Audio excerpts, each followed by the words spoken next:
Ladies and gentlemen, if you want to own your destiny, you must first own your morning. You see, every great empire ever built started with a cornerstone. And in the empire of your life, that cornerstone is your morning. For he who conquers the morning commands the day, and he who commands the day writes his fate with deliberate, decisive strokes. There is a law in the universe more powerful than circumstance, stronger than talent, and more certain than luck. It is the law of cause and effect. And nothing illustrates this law more vividly than the first hour of your day. Your morning routine is the cause. The day that follows is the inevitable effect. The man who wakes up with no order, no rhythm, no defined beginning to his day is already walking into battle without his armor. He is reacting. He is behind. He has surrendered control before the world has even placed its first demand on him. But the man with a definite morning routine, he takes dominion before the noise begins. He starts in silence and certainty and power. A definite morning routine is not about waking up early just for the sake of it. It's about claiming the first hour of your life as sacred. It is where you do not answer to the world, but to yourself. It is where you align with purpose before distraction enters the door. It is where your mind, body, and spirit are brought into harmony through consistent, deliberate action. Without a morning routine, your thoughts drift like a ship without a compass. But with one, every day begins with clarity, intention, and strength. The most powerful individuals, the ones who bend reality to their will, that start their days by locking in their mindset. They do not leave it to chance. They speak their goals aloud, they write them down, they visualize the end from the beginning. This is not fantasy. This is programming. This is creating the mental blueprint before the physical structure can rise. A powerful routine begins with what feeds the mind. Reading one page of truth is more valuable than scrolling 100 pages of noise. Meditating for 5 minutes with focus is worth more than 5 hours of aimless activity. Setting a clear intention, reviewing your goals, repeating your affirmations, these are not rituals of the weak. They are the disciplines of the strong. Next comes the body. Motion changes emotion. Movement awakens the system. Even 10 minutes of physical activity sharpens the brain and ignites energy. You are not preparing for the day. You are commanding it. You are bringing the body under your leadership instead of allowing it to lead you. Then there is gratitude. Most people begin the day with anxiety, stress, or distraction. But the man who disciplines himself to begin with appreciation, to focus on what he has and what he's becoming, sets his emotional compass true. He is no longer a victim of circumstance. He becomes the architect of perspective. Gratitude, practice in the morning, is not soft. It is strategic. It raises your frequency, calms your mind, and opens the door to opportunity and action. Finally, a morning routine is where you make your first promise and keep it. It's where you show yourself that your word is law, that your choices matter, and that the day will answer to you, not the other way around. There is one habit that unlocks all others, one force that stands as the gatekeeper between failure and fulfillment. It is mental discipline. Discipline is not mere routine, nor is it punishment. It is the deliberate training of the mind to obey higher intention over lower impulse. When a man masters his thoughts, he masters his life. And this mastery begins with the habit of self-command. And mental discipline is not about forcing yourself into a cage. It's about unlocking the gates that hold back your potential. It is the ability to choose thought over emotion, principle over pleasure, long-term vision over short-term comfort. Every great accomplishment in history, every empire built, every legacy carved into time, has its roots in one thing: the disciplined mind behind the action. It is not talent that separates the exceptional from the average. Talent without discipline becomes wasted potential. Intelligence without discipline becomes scattered energy. Even ambition without discipline turns into frustration. But discipline gives form to energy. It channels desire into direction. It is the architect of persistence and the protector of momentum. What makes mental discipline a keystone habit is its ability to hold every other positive behavior in place. Without it, good habits dissolve the moment emotions shift. With it, even the hardest decisions become automatic. When you train your mind to obey a higher command, your purpose, then whether you feel like it or not becomes irrelevant. Action becomes law, not preference. Consider the man who wakes early to build his life. He does not rise because he is always motivated. He rises because he made a decision that his purpose is greater than his comfort. The man who controls his food, his time, his words, he is not a slave to rules. He is a ruler of self. The more you train your mind to respond to intention, not temptation, the more unstoppable you become.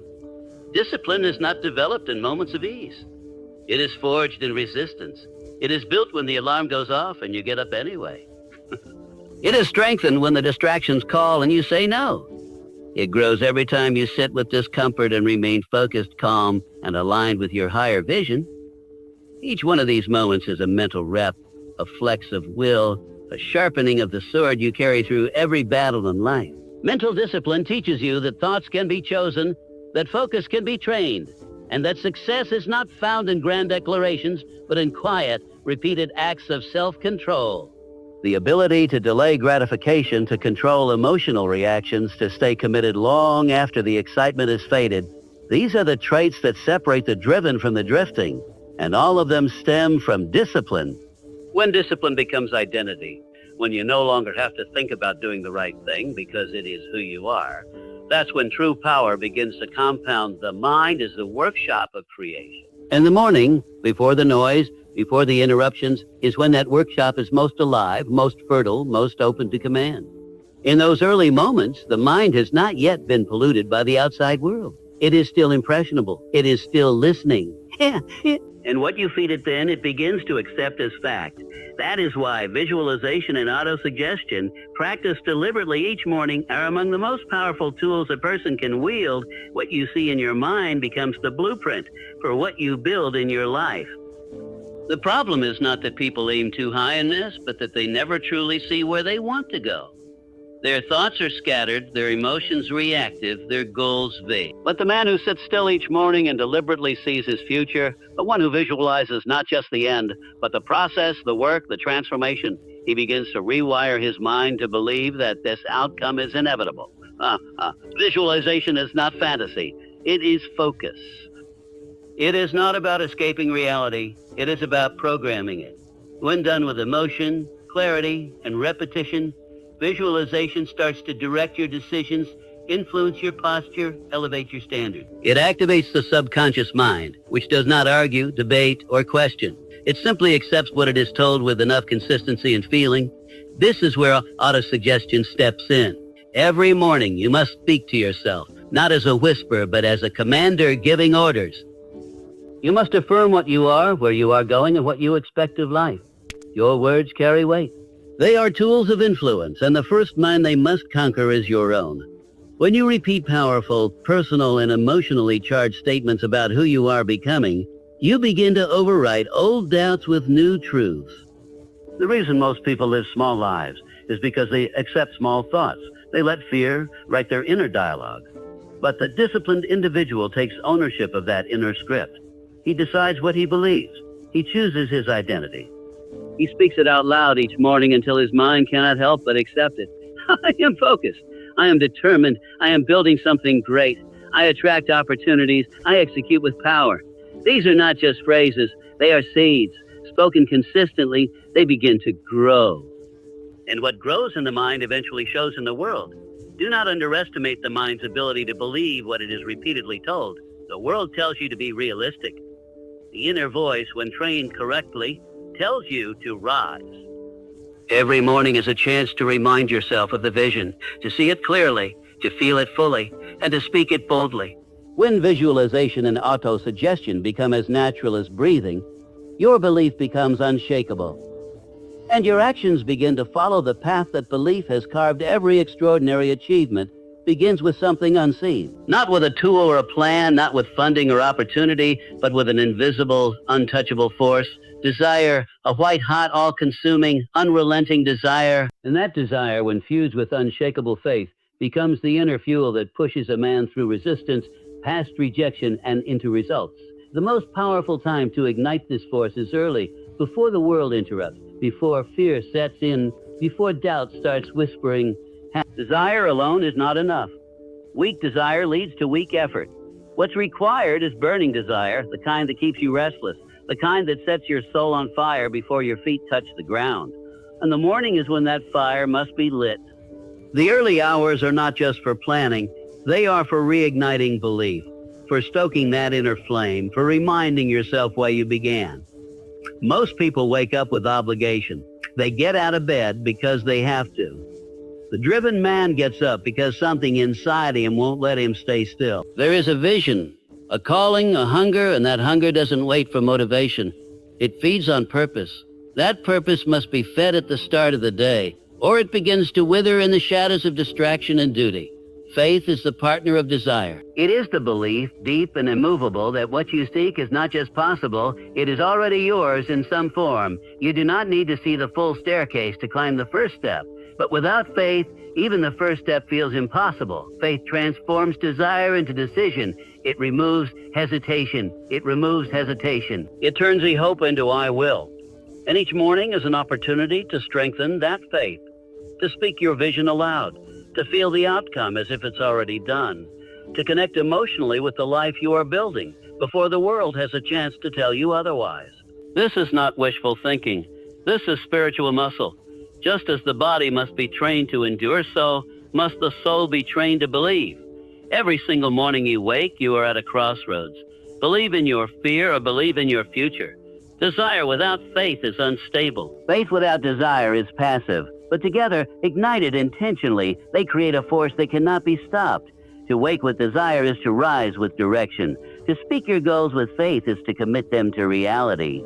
The man who takes even 5 minutes at the beginning of each day to burn his vision into his mind, to feel the weight and worth of what he's chasing, to declare it with conviction, that man becomes immune to the doubts of the world. He becomes a creator, not a reactor. He begins to walk differently, speak differently, act differently. Because he is no longer hoping, he is knowing. And what he knows, he moves toward without apology, without delay, without compromise. There is a silent thief that robs more dreams than failure ever could. It doesn't attack loudly. It waits quietly. It whispers instead of shouts. Its name is procrastination, and its favorite hour is the morning. The moment you open your eyes, it begins its work. It tells you 5 more minutes. It tells you you're too tired. It tells you that what can be done now can be done later. But every time you delay in the morning, you hand over power to hesitation. The early hours of the day are your moment of greatest advantage. While the world is still quiet, while the distractions have not yet arrived, you hold a kind of control that disappears as the hours pass. If you don't take the first step in that window, resistance grows stronger with each tick of the clock. That's why procrastination must be attacked the moment it appears. At sunrise, when the stakes are highest and the battle is easiest to win. Most people lose their day in the first 30 minutes. Not because they're incapable, but because they negotiate with procrastination. They wake up and entertain delay. They wait for motivation. They wait to feel ready. But readiness is not a requirement for action. Action is the cure for hesitation. The man who moves before he feels like it is the one who wins. And that habit must be forged in the morning, where every small act of motion carries double the momentum. Procrastination thrives in comfort. It feeds off indecision. The bed is warm. The phone is close, can wait. And in those small, seemingly innocent choices, greatness is postponed and forgotten. But the disciplined individual recognizes that sunrise is not for comfort, it is for conquest. He knows that the first decision of the day sets the tone for every decision after. If he delays now, he will delay later. If he acts now, he begins the chain reaction of victory. There is a reason champions wake early. It is not about the clock, it is about the claim. When you rise early and move into action without hesitation, you are declaring war on procrastination. You are sending a signal to your subconscious that you are in charge. Not your feelings, not your fears, you. And the more consistently you do this, the more you rewire your brain to move on command. Every moment you hesitate gives power to the weaker voice within.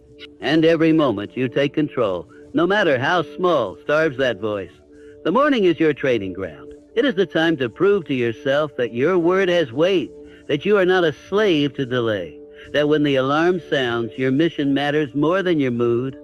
To defeat procrastination, you don't need more time, you need more urgency, more ownership, more refusal to be ruled by comfort. You need to meet it head on, not at noon, not when it's convenient, but the moment your feet hit the floor, when the world is still deciding and you are already doing. Success is not the product of one grand event. It is not a single decision, a single breakthrough, or one lucky turn of fate. Success is built in layers, moment upon moment, choice upon choice, and nowhere is this more evident than in the quiet victories of the morning. These victories may seem small in isolation, rising on time, reading one page, completing a workout, reviewing your goals. But when stacked day after day with discipline and intent, they compound into unstoppable force. The world sees the results, the wealth, the power, the clarity, but they rarely see the system that produced it. And make no mistake, a man's morning is his system. It is the foundation upon which all other habits rest. A morning one is not about the task. It is about the signal. Every time you rise when you said you would, every time you complete your ritual without compromise, you reinforce a message. I am in control. I can trust myself. I am moving forward. That internal message compounds. It builds confidence. It sharpens identity. It turns fragile belief into hardened conviction. You are not just checking off boxes in a routine. You are casting votes for the man you are becoming. Every win, no matter how minor, adds weight to that identity. And when identity is aligned with vision, action becomes automatic. Morning victories also stack energy, not just physically but emotionally. When you begin your day by making intentional choices, you create momentum. That momentum doesn't stay locked in the morning. It carries into how you walk into meetings, how you respond to problems, how you treat others, and how you tackle adversity. The man who begins his day in control finds it far easier to remain in control when pressure mounts later. He has already set the tone. He is not reacting. He is leading. There is also power in consistency. A single morning win may feel good. 10 in a row begins to shape rhythm. But 100, 300, the full year of disciplined, focused, victorious mornings that changes your entire life trajectory. That kind of consistency doesn't just build better days. It builds a better you. With each victory, you raise your standard. You elevate what you tolerate. You begin to expect more from yourself, not because someone told you to, but because you've seen what you're capable of when you show up with intention. Most people underestimate the power of starting strong. They look for big wins and ignore the micro decisions that lead to them. But life doesn't reward the occasional burst. It rewards the daily discipline. The man who consistently wins his morning is compounding not only habits but power. His actions echo beyond the moment. They affect how he thinks, how he feels, how he leads, how he loves, how he endures. Every morning you stand at a crossroads. Choose comfort or choose command. Let the day happen to you or make it answer to you. And when you choose victory early, you begin a chain reaction that success cannot ignore. Success is not an accident.